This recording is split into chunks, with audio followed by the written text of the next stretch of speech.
Good day, everyone. I am delighted to have you all here today for what I'm calling a once-in-a-lifetime discussion on neurodiversity. It is a privilege to present to you our guest for today's My Abilities event.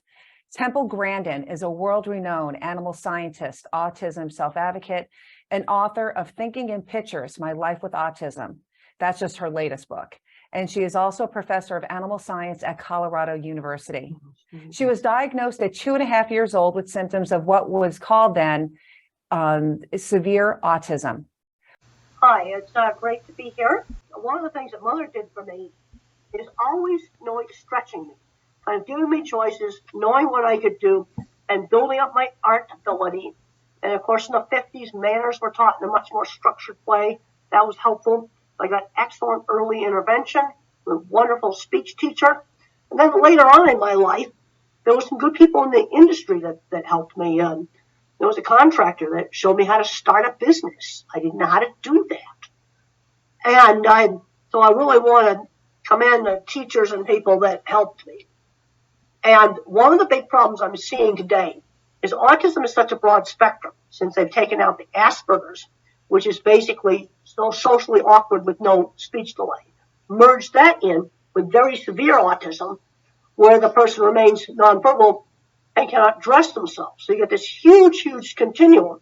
And one of the big problems I'm seeing today is parents are too overprotective and the kids not learning shopping and just basic stuff. Well, that's my new book right there, Visual Thinking. I'm going to be talking about different kinds of thinking. Now, understand we have a lot of different people online here, like people at DreamWorks. You're going to have engineering people in the stations. And the thing is, you need these different kinds of minds to operate businesses. Now, the first step, because I talked to a lot of business leaders, is learning that different kinds of thinking exist. And I was shocked to learn in my late 30s that other people didn't think in pictures the way I think. Everything I think about is a picture. And that they thought in words. I didn't know that till my 30s. Now, being a visual thinker helped me in my work with cattle because I'd look at what cattle were seeing when they're walking through a chute. And right here, I'm taking a picture with my iPhone, and that's the sort of thing that might scare the cattle.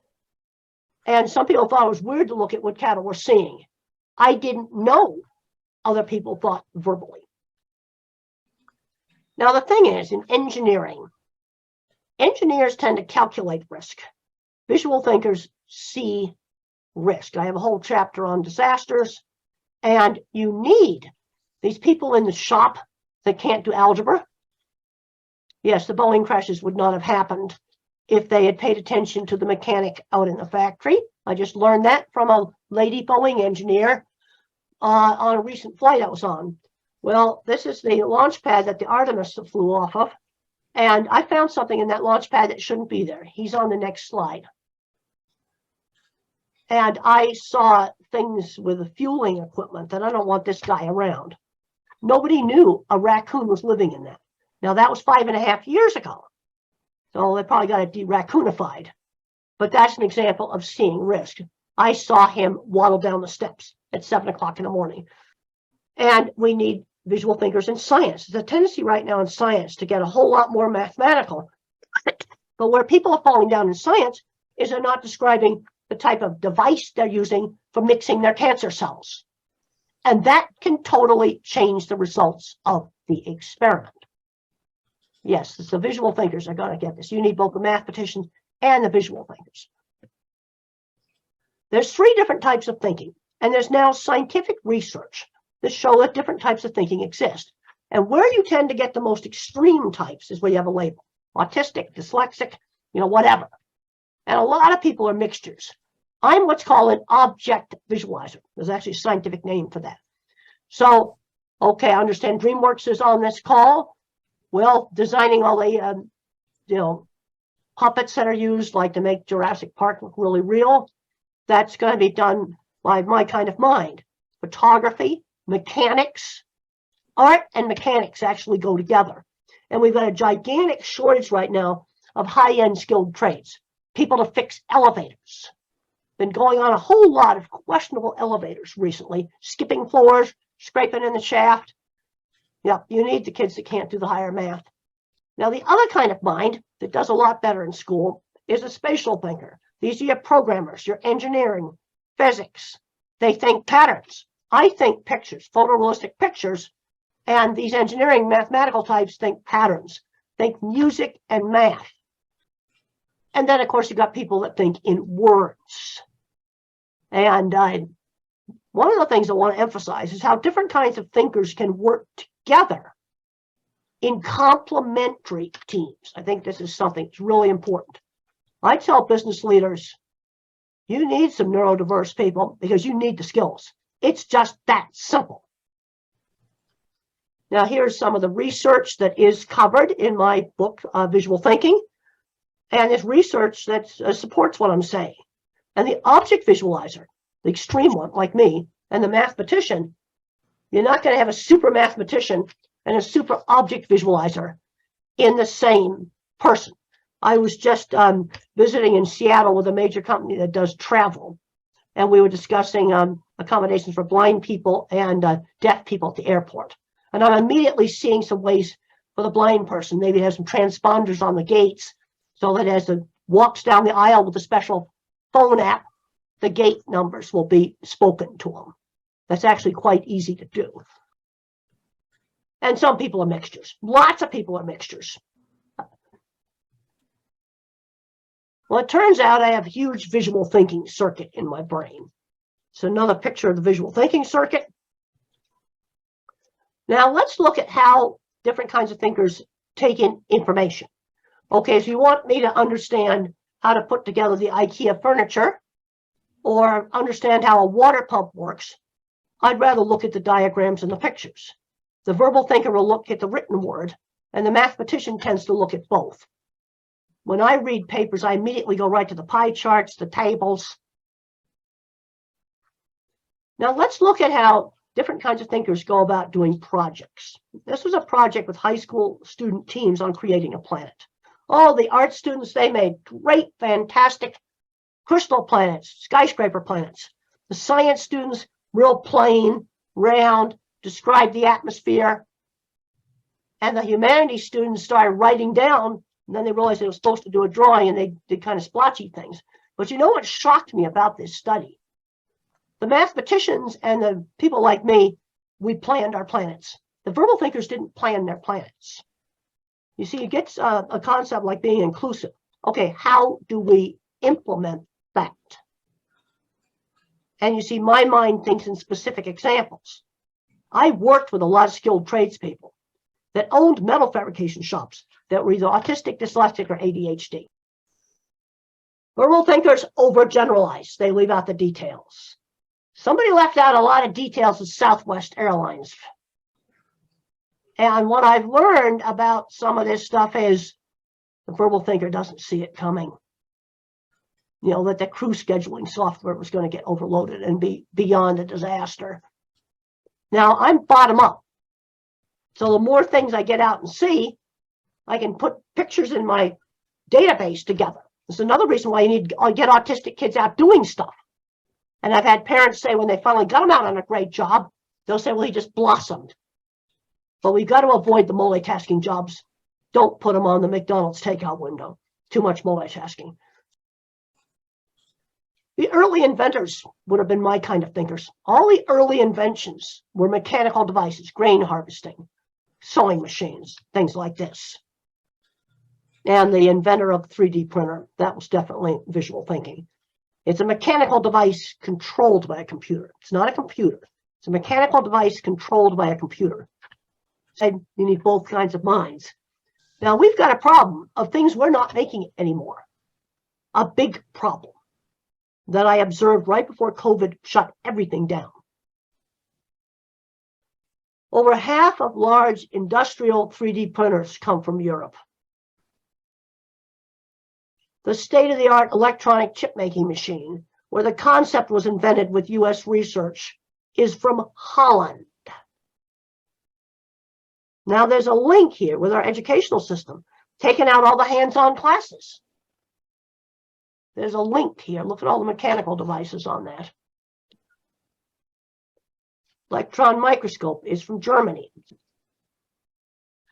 All right, food processing industry. In 2019, before COVID shut everything down, I went to 2 state-of-the-art pork processing plants and a state-of-the-art poultry plant.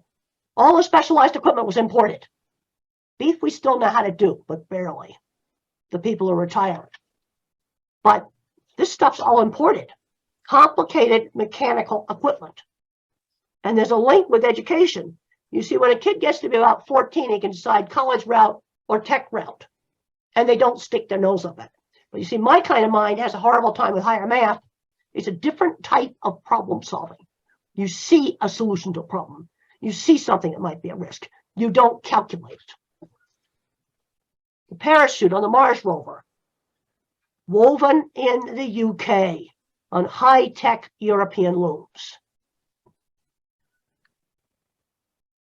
And the Steve Jobs Theater. This really blew my mind. Structural glass walls from Italy and Germany, a carbon fiber roof from Dubai, and I stood in the middle of it screaming, we don't make it anymore. I said, we've got a problem here. So what would I do? Now, some states have been putting the hands-on classes back in, but I would have hated elementary school if I had not had art, sewing, woodworking. Now, I tried musical instruments. That didn't work very well for me. But at least I was exposed. I'm a big believer in exposing kids to all kinds of stuff so you can kind of see what they gravitate towards. But I've seen parents where they're so locked into the label, they might have a kid good at math and they don't think to expose them to computer programming. I worked with people where a single welding class started their career. I absolutely couldn't do higher math, and I've been running into this pattern. We're being screened out. In California, I don't know if I could graduate from high school. But you need us to prevent messes like Fukushima, messes like the Boeing Max. Oh, and the new Max, beautiful. The new Maxes are super nice now. They got all the problems fixed. Greatest luggage bins. You can get every bag. They got fabulous luggage bins in the new Maxes. And they're going to put in-seat TV in all of them. So I like that. My grandfather was a co-inventor of the automatic pilot for airplanes. MIT-trained engineer. Worked with another person who probably was autistic, who came up with this totally novel idea of 3 little coils. And they worked in a loft. They got it to work. This is where they needed the verbal thinker. The invention was stolen. And the stolen version was in every plane during World War II. They needed a lawyer. You see, sometimes you need the verbal thinkers. Now let's look at the big processing plants. I went back to all my jobs. And I saw a very interesting division of labor. The object visualizers made all the mechanically complicated equipment. I call that the clever engineering department. The mathematical college-trained engineer would do boilers, refrigeration, snow load, wind load, power and water requirements, the things that require math. Right now, we've got a huge shortage of people to fix elevators, to fix escalators. I've been checking out gray hair on these people. Last 2 mechanics that came on my plane were gray. Who's going to replace these people? And some of the funnest things I ever did was working on, talking to people how to build things. So when we did the visual thinking book, I did the first drafts, but they were kind of disorganized. So Betsy Lerner, my super verbal co-author, reorganized them. So that's a visual thinker who thinks in pictures and a verbal thinker working together, collaborating, using each other's strengths. You're going to need the engineers to keep the TV station running, but my kind of mind, do a lot of stuff over at DreamWorks. Let's look at making a building. The architects make sure it's going to look nice. The engineers make sure it's going to be safe. You want to have both, because if the engineers just designed the building, probably be a concrete square box. That wouldn't be very nice. 20% of the people I worked with, big projects, were either autistic, dyslexic, or ADHD. I can think of a couple of guys, took a single welding class. They own metal fabrication shops, multiple patents. See, when I talk to educators, they don't realize this. Designing complex equipment, patenting it, and then none of them could do algebra. That's a pattern that I'm seeing. Maybe they need to be taking business math so they can run their business. And fortunately, when I got out in the industry, there was a contractor I worked with, Jim, and he showed me how to set up a business. I didn't know how to do that. Grandparents often tell me they find out they're autistic when the kids get diagnosed. I'm seeing this all the time. Now, where that diagnosis can be really helpful is on relationships. I had a lady come up to me at the Denver airport, and she said that one of my books, Thinking in Pictures, helped her to understand her engineer husband and save her marriage. See, that's where the diagnosis is helpful. But I'm seeing so many kids now, fully verbal kids, baby, and they're not learning shopping, life skills. Yes, we have to have academics, but how about things like learning to pay the rent? What would happen to some of our top innovators in today's educational workplace? Maybe they'd be less successful. Let's go to the next slide. So I looked up Michelangelo, dropped out of school at age 12. The thing I learned looking at a lot of careers, first of all, it starts with exposure. He was running around in all these churches looking at great art, those being commissioned, and he grew up with stone cutting tools. That's exposure. Then later on, he was brought into an artist's shop and mentored and apprenticed. So it starts with exposure. I was exposed to musical instruments that didn't work for me, but at least I was exposed to them. Art, mother was always encouraging me to do art. She got me a book on perspective drawing and encouraging me to do different media and not doing the same horse head over and over again. Steve Jobs, bullied in school. Einstein, no speech until age 3. He'd land in an autism program today. You can argue about whether or not he's autistic, but most schools would have put him in an autism program. Thomas Edison, high school dropout, learned how to work selling papers, and he had a mentor that taught him how to use the telegraph and how to fix and repair telegraph equipment. Let's go. And Elon Musk announced he was autistic. Brilliant engineer. Rockets and cars do not have the social aspects that Twitter would have. When I wrote the book, that was before he bought Twitter. We're going to have to wait and see on that one. But that's socially so much more complicated than rockets and cars. A Nobel Prize winner was 50% more likely to have an arts and crafts hobby compared to other scientists. That's another reason we're not taking out these classes. Now, again, I want to emphasize the huge spectrum. You know, and I've been talking about the higher end because I do a lot of talks to businesses. But even some of the ones that are nonverbal, some of them can type independently, and they can do more than you think they can do. And when they have a temper tantrum, it's often due to because they can't communicate, or they have gotten into sensory overload.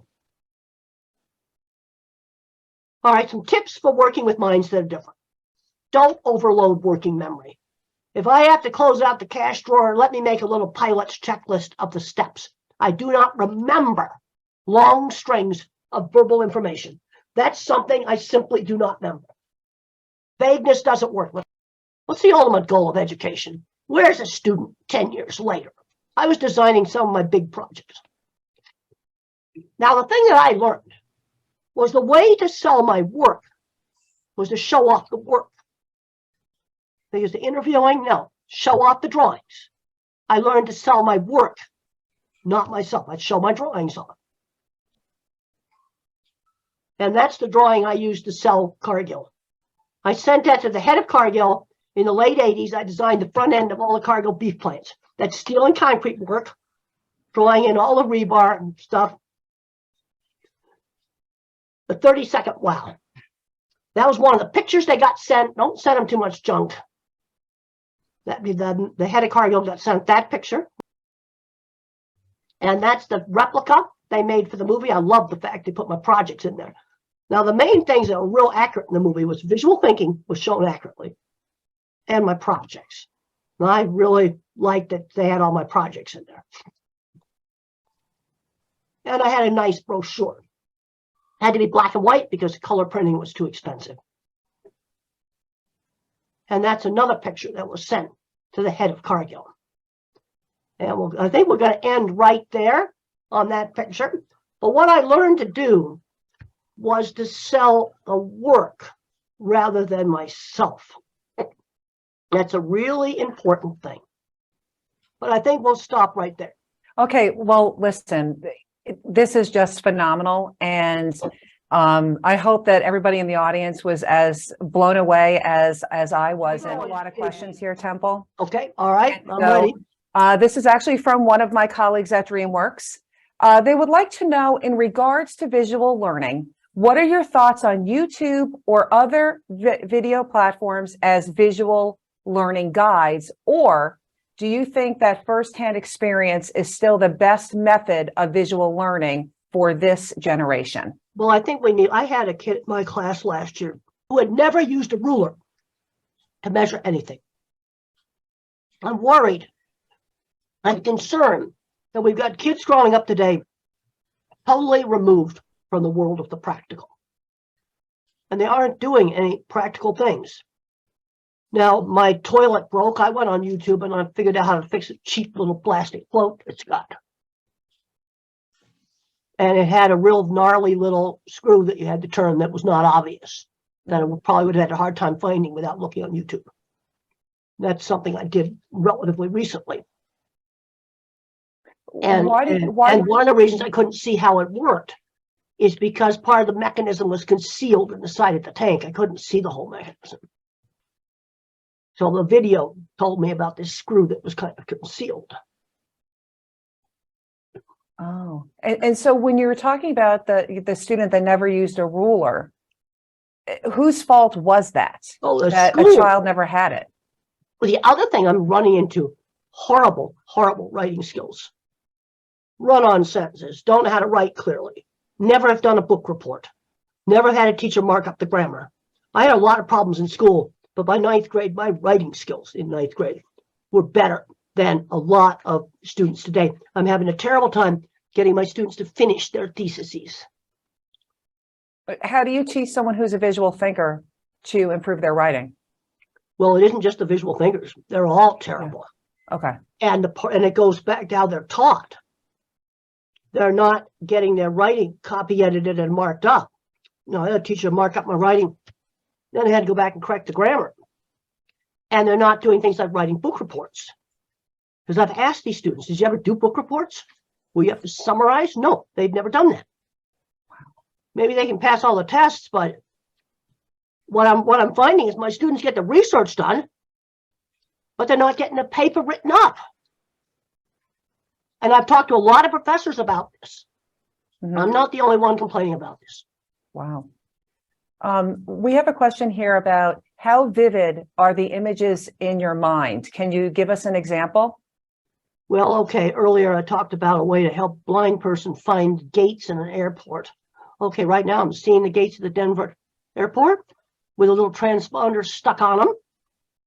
And as they walk through, there's a special phone app and they'll hear the gate numbers read off. I'm even seeing a little sticker that I'm going to stick on the gate signs. That's an RFD tag. Okay. You see, I see it. You can, so you literally can visualize it and just see it. I don't visualize every hotel room I've ever been in. I have to push the save button. I only remember the really disgusting, dirty hotels and the ultra weird hotel, a place called the A-Loft, where our breakfast was in a pint ice cream container, the yucky poached egg on top. Ew. Ugh, and I will never stay there again. Oh dear, I don't blame you. You know, you say that your mom has saved your life. What is the greatest tool she gave you, if you could list just one, which enabled you to be independent and successful today? Getting me out doing things without throwing me in the deep end of the pool. I'm going to call it stretching. Mother had a very good sense of what I could handle. Also giving me some limited choices. I remember when it was time to go to my aunt's ranch, and that's what got me into the cattle industry. And Mother gave me a choice. You can stay for a week or you can stay all summer. Not going wasn't one of them. And I got out there and loved it and stayed all summer. Now, you know, you pointed out earlier, here's another question, you know, autism impacts people differently. Yes, that's right. Do you think this umbrella of autism disorder, this ASD that's now is labeled, has it helped or hurt those who live with this? Well, I think one of the problems is since they took out the Asperger's, which is basically socially awkward with no speech delay, that's now merged in with much more severe autism. I looked really severe when I was 3.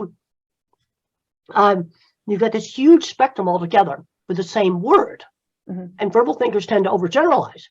And I'm appalled at the amount of mothers that mother didn't do this, she didn't do this, but they get so locked into the label that when I suggest that maybe have their kid run in the shop at the gas station and buy some milk, the mom says, I can't let go. So you've got a fully verbal teenager doing well in school, never gone in a store by themselves and bought something. That's ridiculous. And I'm running into this over and over and over again. You know, what recommendations, can you give to someone who is in counseling, who might say may be mild on the spectrum? What can you, how do they get the most, from this counselor? Well, what helped me, and I know one of the questions you're going to ask is, if you're feeling negative, how do you get more positive? Yeah. I had some really good people to talk to. When I went out to Arizona, I would talk to Ann at the ranch, Jim, the contractor. I got really discouraged when a client didn't like one of my jobs. And so, well, maybe I'll just give up designing corrals. And he basically told me you can't always please everybody. Yeah. And they were important people that helped me, having people to talk to. I had a very stressful eye surgery in my late 20s. And I remember going out to a ranch, Singing Valley Ranch, talking to Penny Porter, the owner of the ranch, and she had eye problems. And just talking about this, you are going to get over this. You're not going to go blind. That really helped me. Mm-hmm. And then what about I'm thinking of specific examples? You see, I don't think in generalities. No, of course. People I could talk to. And about and then how does somebody talk to you? A situation where a client didn't like a job. No, and Jim, the contractor, said to me, well, don't give it up. You can't please everybody. There's that old song, a garden party, it says, and you can't please everybody, and I think of things like that. But people I could talk to get me convinced that the glass is half full rather than half empty. When it comes to teachers in the classroom or counselors that are, counselors to teens, adults that may be on the spectrum. Well, we get all these HIPAA rules and all this nonsense now. But one of the things that happened with Mother and Mrs. Deach, the 3rd grade teacher, they worked together as a team, absolute team. So if I had a tantrum at school, there was no TV for one night, but working together as a team. And another thing that Mrs. Deach did is she explained to the other students that had disability that was not visible, like a wheelchair. And so I managed to get through elementary school without being bullied. High school is a disaster of bullying. And the only places I was not bullied, friends who shared interests. For me, it was horseback riding, model rockets, and electronics lab. Another kid, it might be band, or a chess club, or a Star Trek club, or a robotics club. Friends who shared interests. Really, really important. We have a question here.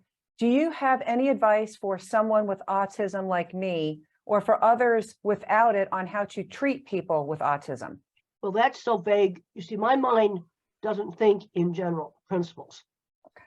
I think in specific examples, like my eye surgery, the situation with the customer, very early customer, didn't like the corrals. And there was also an ugly incident where the ranch foreman was making sexual moves on me. So he told the owner that the corrals didn't work. And that was very difficult to deal with. But Jim, the contractor, encouraged me. See, that's something specific. See, I don't think in generalities. Exactly. I have to have something more specific. And then we run into all the HIPAA stuff where they can't tell me anything specific. I said, well, then I can't help you. You touched on it earlier about how people on the spectrum should sell themselves to companies.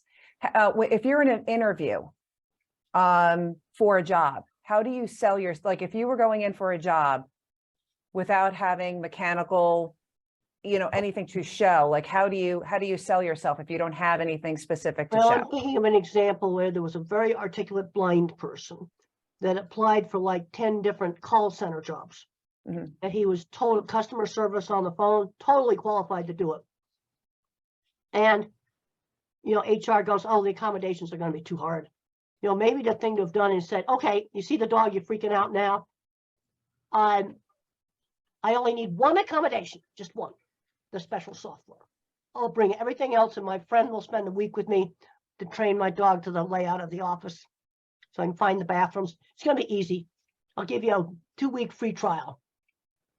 Maybe if he'd gone in there with that attitude, we'd gotten a job.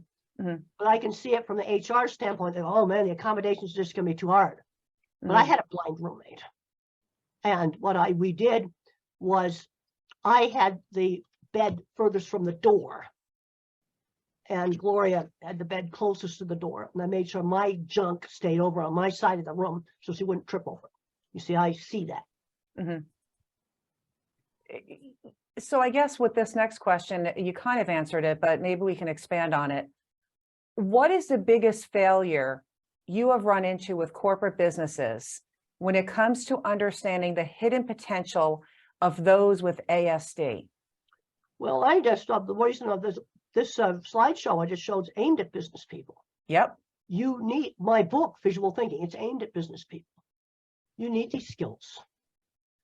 Boeing should have listened to the mechanic in the shop, warned them about the angle of attack problem.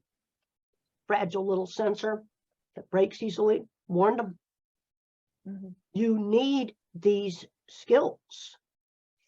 Okay, DreamWorks. I went to another company that does a lot of very creative things with theme parks. Talked to a lady that was in her 50s. I'm almost positive she was on the spectrum, and she painted very intricate scenery. Can't say who it is because I signed like 2 NDAs. So, but you see, that is a specific example.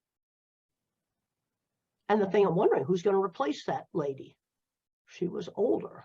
Mm-hmm. Mm-hmm. You see, you need these skills.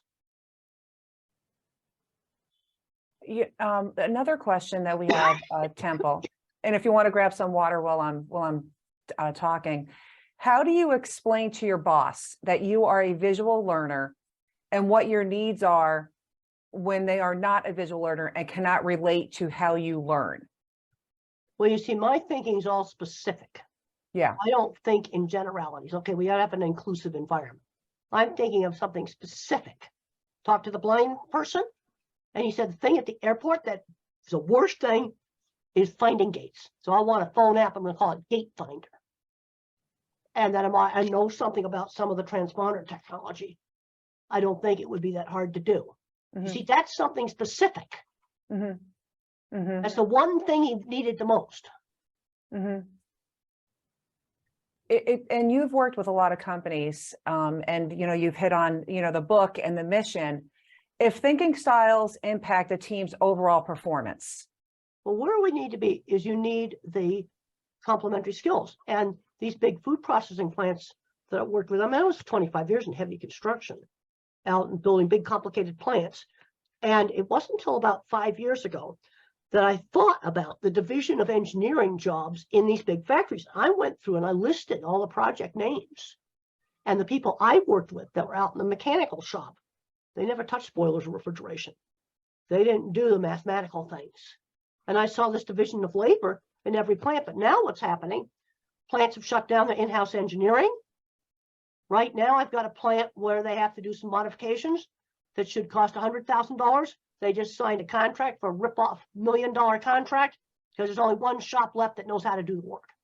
And this is strictly mechanical steel stuff.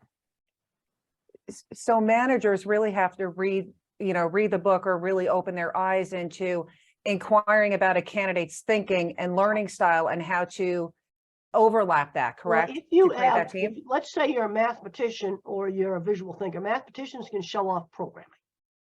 They can show off samples of programming. But showing that to the HR person isn't going to work. You got to show that to programmers that would appreciate that work. Mm-hmm. Show mechanical stuff to people that are going to appreciate it. You see, I got really good at cold calling plants I'd call up a plant and found out they were remodeling engineering office.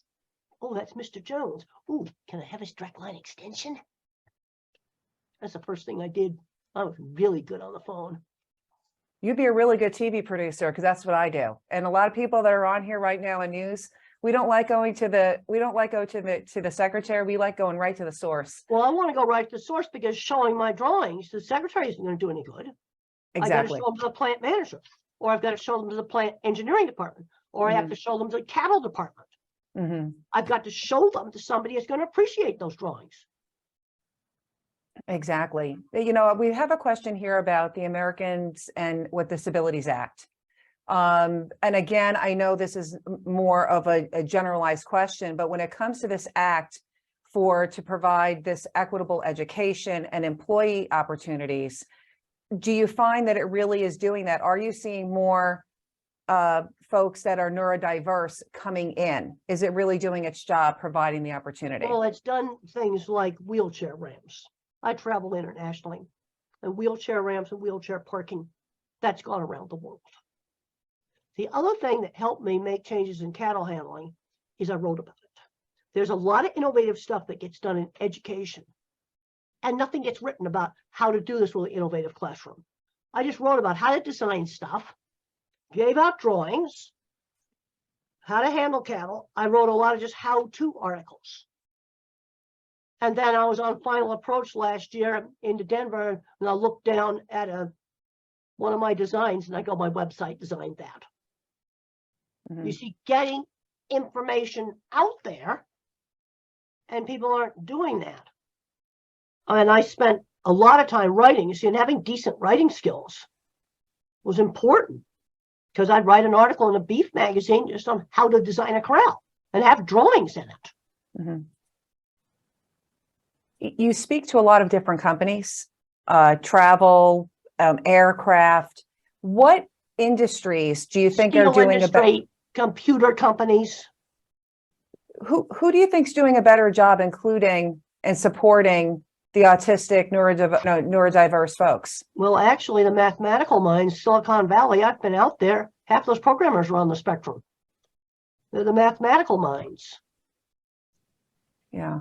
And the thing I want to get across to businesses is the first step you have to realize different thinking exists. And when a person has a label, they tend to be more extreme, an extreme mathematician, an extreme object visualizer, where so-called normal people tend to be more mixtures. But I tell business people, the first step you have to realize is that these different kinds of thinking exist. And I tell them, you need these skills. You know, look around at the people that are fixing elevators and escalators, people that are fixing heating and air conditioning. These are good jobs, and they're never going to go away. And the thing is, they take a different kind of intelligence. And in my visual thinking book, I've got a chapter on animal consciousness. Now, I find it ridiculous for somebody to say the dog's not conscious, just ridiculous.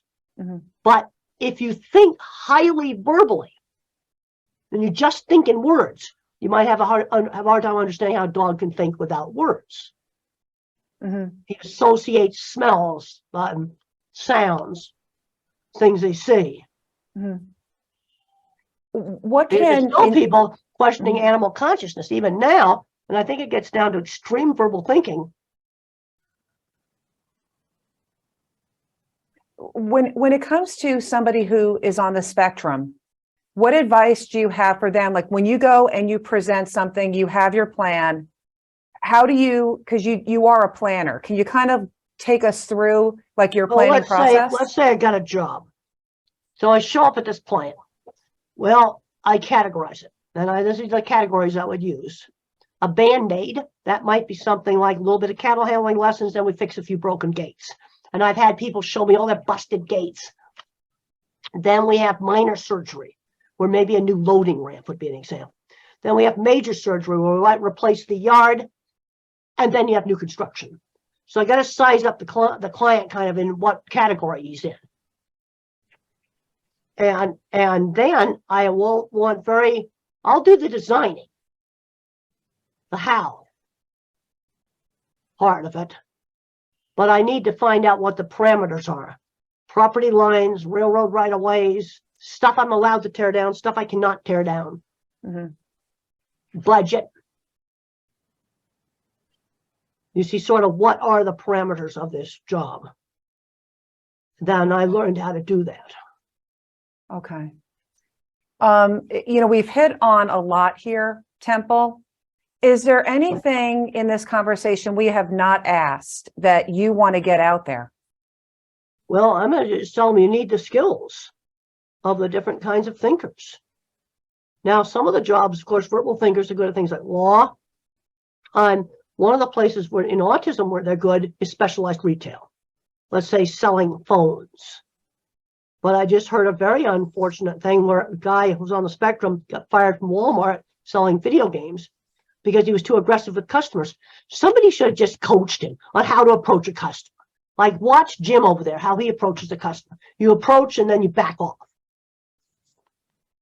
And nobody showed him. And when I'm seeing too many kids addicted to video games going nowhere, I'll tell you how to get them off video games. For the fully verbal ones that are my kind of mind, auto mechanics. That's been one of the few things that's actually been successful. And one of them is fixing trains for the railroad. You see, I always think in specific examples because that's a bottom-up thinker. That's exactly how computers think too. Bottom-up thinkers, and that's just why you got to get the kids out doing stuff because you got to fill the database. If you don't fill the database, then they don't have enough things to associate.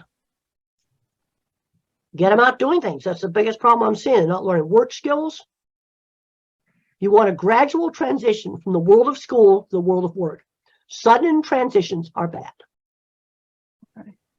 And then finally here, if you were going to work, say, at NBC Universal or DreamWorks, just to use as an example for you, what can employers do better, right? Or differently to support somebody with ASD in the workplace? Like what would you want? What some of the computer companies are doing or have them come in and have kind of a programming contest where they get a chance to just show off the skills.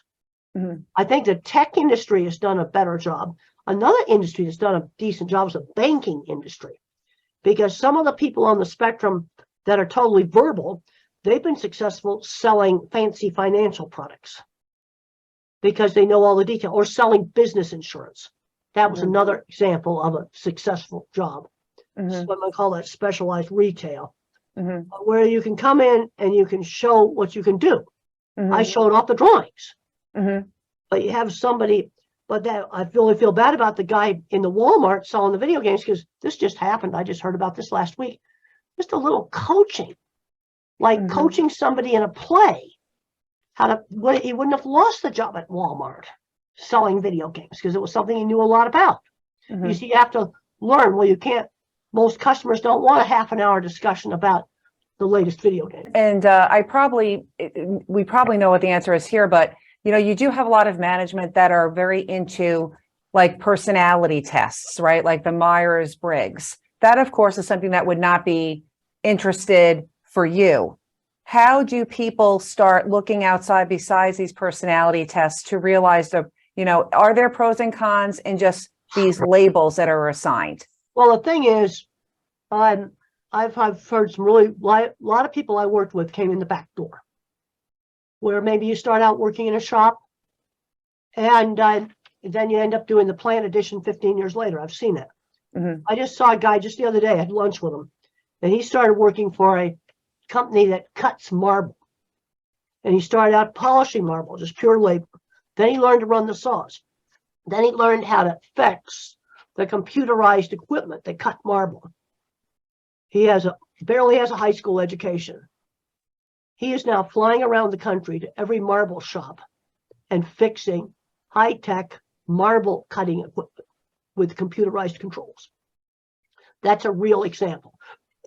Okay. Half of all good jobs are backdoor, or you get it through connections. That's half of all good jobs.